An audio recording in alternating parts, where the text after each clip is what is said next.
Namaste, Pranam, Gita Dhyana. Om Parthaya Pratibodhitam Bhagavata Narayanena Swayam Vyasena Gratitam Purana Munina Madhye Mahabharatam Advaitam Ritavarshinim Bhagavatim Ashtadashadhyayinim Ambatva Manusandadhami Bhagvad Gite Bhavadveshinim. O Bhagavad Gita, with which Lord Narayana himself gave enlightenment to Arjuna. The ancient sage Vyasa included it in the Mahabharata. O Goddess, showerer of the nectar-like knowledge of non-dualism contained in your 18 chapters, O my affectionate mother, the destroyer of rebirth, I meditate upon thee. Krishna Vandana. Vasudeva Sutam Devam Kansa Chanura Mardanam Devaki Paramanandam Krishnam Vande Jagadgurum. Son of Vasudeva, the slayer of Kansa and Chanur, extreme delight for Mother Devaki, O Lord Krishna, the supreme teacher of the universe, my salutations to you. Shrimadbhagavadgita, 6th Adhyaya Dhyanahogo, and today we will be reading the 47th Shloka, the last Shloka of this wonderful Dhyana Yoga, the yoga of meditation. The previous Shloka that we read, the 46th Shloka, Sri Krishna has removed almost all the doubts of that Arjuna had raised in front of him as to the condition of a yogi who falls from the path of the yoga in spite of getting into that mode of abhyasa and vairagya. He is dedicatedly, wholeheartedly practicing, but somehow he has not reached the end of meeting with the real self. He has not reached the ultimate end of realizing the oneness with the Supreme. Now, what happens of such a yogi who is fallen on the path? He has neither enjoyed the so-called the frivolous enjoyments of this worldly life, nor he has reached the ultimate end. So he is his condition is like neither here nor there. And Sri Krishna says, no, my dear child, it doesn't happen that way. The moment even interest in this particular path rises in the mind of a yogi. He is not full-fledged yogi for that matter, but even that jidnyasa of knowing what lies ahead, that jidnyasa, that the anxiety, that inquisitiveness of knowing the ultimate truth, that itself is a wonderful start point, Sri Krishna says. And there is nothing superior to this path, he says. The yogi, he may not have reached the final goal, but still he is a yogi because he has started this journey. He might have failed in one life, doesn't matter. He will start again in the next life, in the life after that, in the life after that, in the life after that. But his journey continues. And then a stage comes when suddenly he gets that previous knowledge, the knowledge that he earned in his previous birth, that I have reached up to this stage now. I have to just cross a few steps and I am there one with my chosen ideal. I am there one with the supreme reality. So the journey never goes waste. Whatever steps taken, it is always a forward journey. Going forward, going forward, going forward. There is no looking back then. And in the 46th Shloka that we read, Sri Krishna very clearly said that such a yogi who is onto the path of realizing the self, who has put all his mind on me sitting there inside his heart, and realizing that Supreme Self, oneness with the Supreme Self and oneness with all the beings, seeing the Supreme Lord in all beings and seeing all beings in that Supreme Lord. Till the time he reaches that stage, his journey very much continues without anything going waste in all the previous births for that matter. And this yogi is definitely superior to all others who are also treading path in different ways. Like tapasvibhyo dhiko yogi. The yogi is superior to even an ascetic who is performing hard tapas, austerities. Jnanibhyopi matodhikaha. And it is even said that this yogi is superior to the jnanis, the pandits, the knowledge-oriented people, those who are acquiring whole lot of religious and spiritual knowledge. This yogi who is bent upon knowing the ultimate reality is far superior to even a jnani. Karmibhyascha-dhiko yogi. The yogi is even superior to the one who is action-oriented, who is performing whole lot of good, who is just sacrificing his life for good of all people. Even compared to that karma yogi, compared to that karmibhyaha, yogi is always superior. And therefore Sri Krishna very strongly is telling Arjuna, tasmat yogi bhava Arjuna. Therefore, O Arjuna, therefore my dear Arjuna, become a yogi, take this path and attain the realization of oneness with me, oneness with the Supreme. So that was a very strong statement Sri Krishna has told to Arjuna and to all of us, that yogi is anytime superior to the tapasvis, ascetics, to the jnanis, to the learned people, and to the karma yogis, to the karmibhyaha, to the action-oriented people. Yogi is far superior, and therefore be a yogi. Get onto this path of meditation. Realize your oneness with the Supreme. Realize your oneness with all the beings. Not only human beings, all the beings, the animate and inanimate, whatever exists there in the universe, you are all part and parcel of the same ultimate truth. Try to see all these beings into that Supreme Spirit. Try to see all these beings in that Supreme Being, and see Supreme Being in all the things, in all the beings. So that is the ultimate culmination of realization. That is the final end of realization. Beyond that, after that, there is nothing, and that leads to that knowledge of oneness with all. That is that leads us to liberation. So that was the 46th shloka that we read, and now Sri Krishna finally in this 47th shloka is going to tell us that who among these yogis also there might be different categories. So Sri Krishna says, who is the best among all the yogis? So Sri Krishna says, yoginām api sarveṣhāṁ mad-gatenāntar-ātmanā śhraddhāvān bhajate yo mām same yuktatamo mataḥ.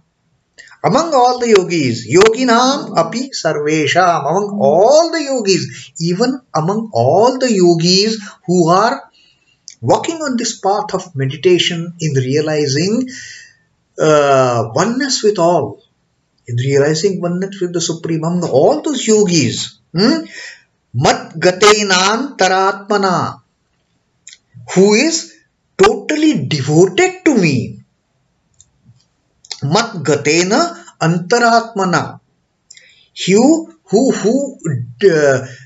focuses entirely on me being his indwelling spirit.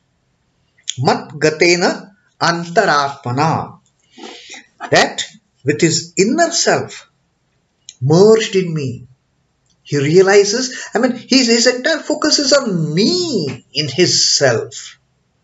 That yogi, śhraddhāvān bhajate yoginām, and with all the shraddha, with all the faith, with all the devotion, he who worships me. Same yuktatamo mataḥ. Saha is that fellow, that person, that yogi. Saha me yuktatamaha. Mataḥ is considered to be. Mataḥ is considered to be. Yuktatamaha is the best among the devotees. He is the ultimate, most devout person. One, the yogi who focuses, he puts all his attention of me dwelling in his own self, in his inner self, with all the faith, with all the shraddha, with all the devotion, with all the confidence. That yogi is considered to be, is deemed to be the best among the whole lot. So ultimately it is trying to put ourselves, trying to put our focus on the Lord who is sitting in our inner shrine, in this inner shrine. So that is the best among the yogis that Sri Krishna says. He clearly defines now. And of all yogis, he who worships me with faith, his inmost self merged in me, him I hold to be the most devout. So, Sri Krishna clearly says, yes, he is the best among the lot. All those who practice meditation, concentration and purification of the mind are good yogis, yes. All their efforts, unlike the ascetics that Sri Krishna talked about in 46th Shloka, the tapasvi, the jnanis and the karma yogis. Now the thing is, it is not those paths, they are also paths, no doubt. But what Sri Krishna had told us in that thing in 46th Shloka was, all those other paths, the asceticism, gaining of knowledge, and action-oriented, doing good to the people. Now, all these three things, there is some kind of element of body consciousness still lingering. People are doing everything with the good intention. Yes, they will also reach the ultimate goal. But Sri Krishna says, this meditation on me is the supreme most compared to these three. Because there still lies a danger of that ego suddenly springing up while doing these three things. The body consciousness it doesn't get lost at all. That hankering somewhere, even a minute hankering of name and fame, a minute hankering of gaining popularity, or in case of tapasvi, a hankering of getting some siddhis. Now all these things latent, they remain hidden sometimes, and suddenly they may just bounce back. And when they bounce back, all the good that has been done is put to waste. Whereas Sri Krishna has said that on the path of Dhyana Yoga, you do little bit, even a smallest amount of inquisitiveness onto this path is far superior than everything else. The jidnyasa, to know what lies ahead, that itself is superior. So, whatever actions, activities, otherwise people undertake, the meditation, concentration, purification, are they are the real doings on this path of yoga. Meditation, concentrating the mind on the inner self, concentrating the mind on the ideal, chosen ideal, the ultimate reality which is sitting here right within me. And purification of mind. Sri Krishna had told us that when one starts walking on this path of meditation, all those old sins and taints and blemishes, all the evils, they are wiped out. There is no taint of kilbish. There is no taint of any evil conduct that remains attached to us then. That remains attached to the yogi. And that purification process is so constant, so continuous, that as he starts walking on the path, the ills and evils, they keep on fading away, they keep on getting destroyed, and the doors to purification just keep on opening. A purified mind easily gets at whatever it wants to own. That is what happens with the purified mind. There is no taint of selfishness. There is no taint of any kind of temptation towards lust and greed in that purified mind.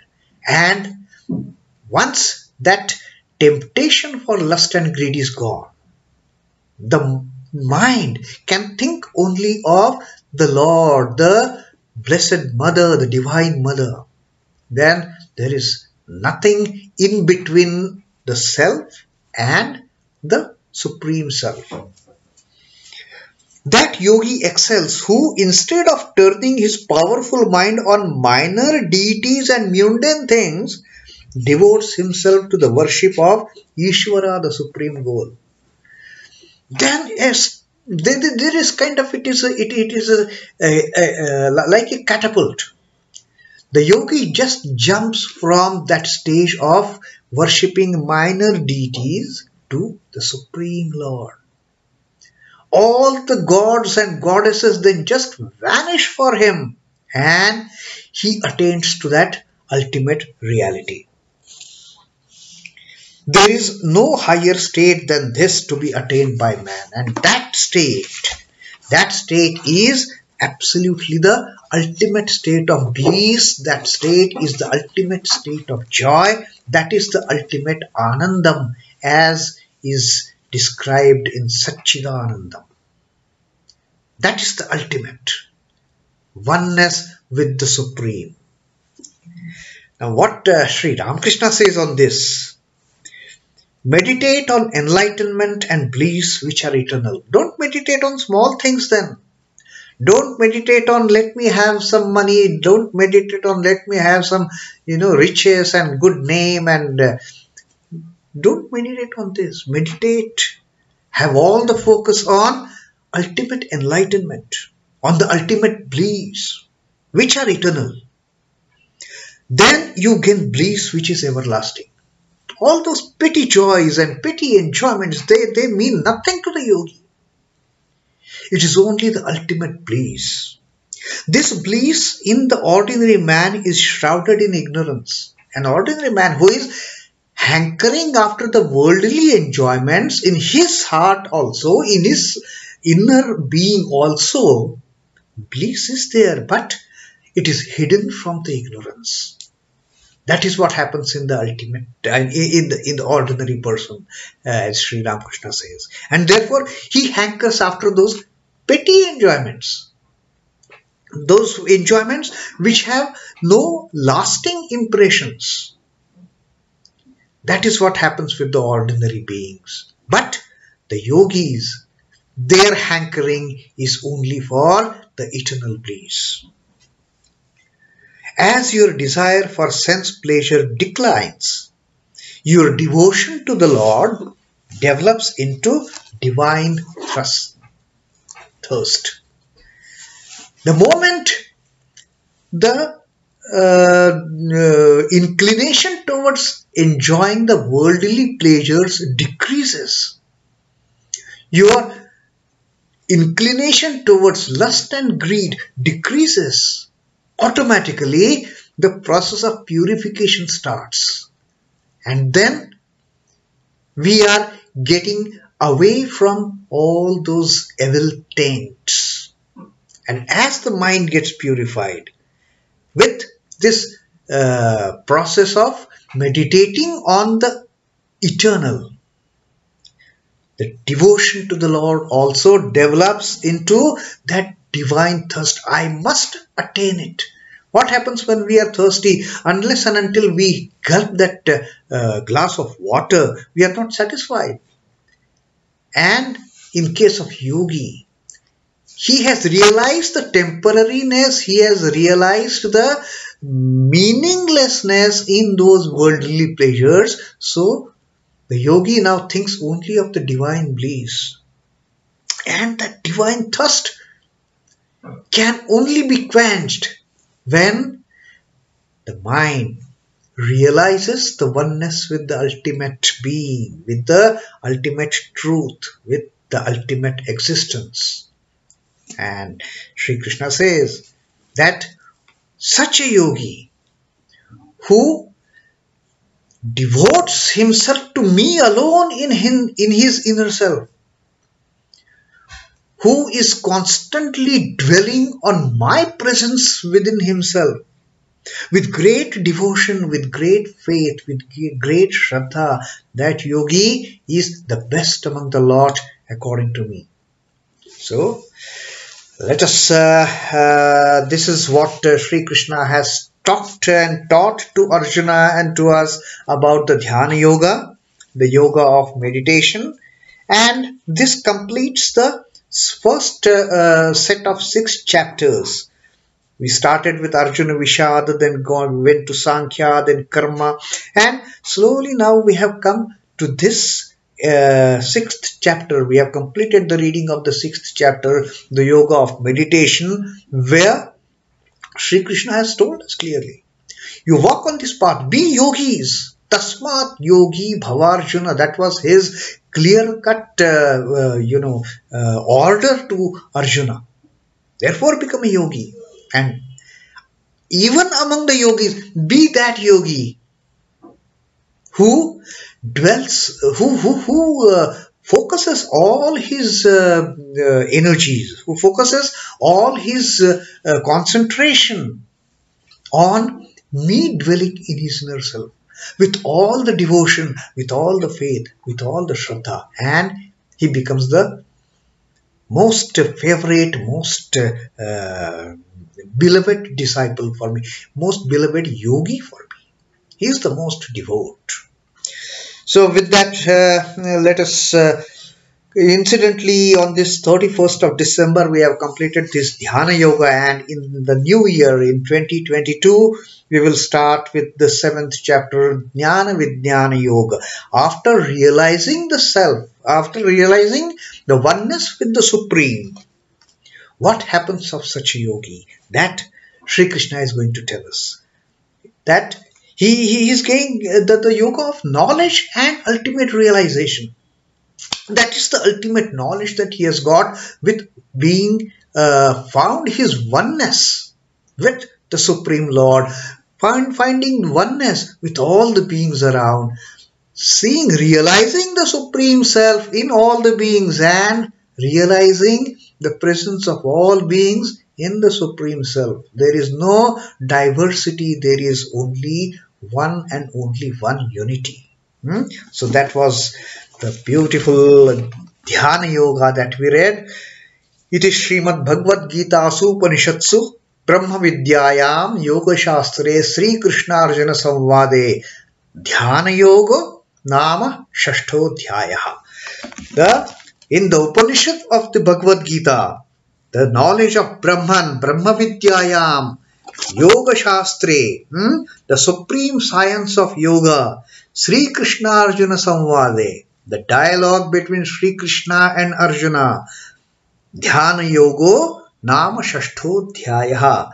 This is the 6th discourse, this is the 6th chapter designated as Yoga of Meditation. Om Namo Bhagavate Vasudevaya. Sri Krishnarpanamastu. Jai Sri Ramakrishna. Jai Thakur. Jai Ma. Jai Swamiji.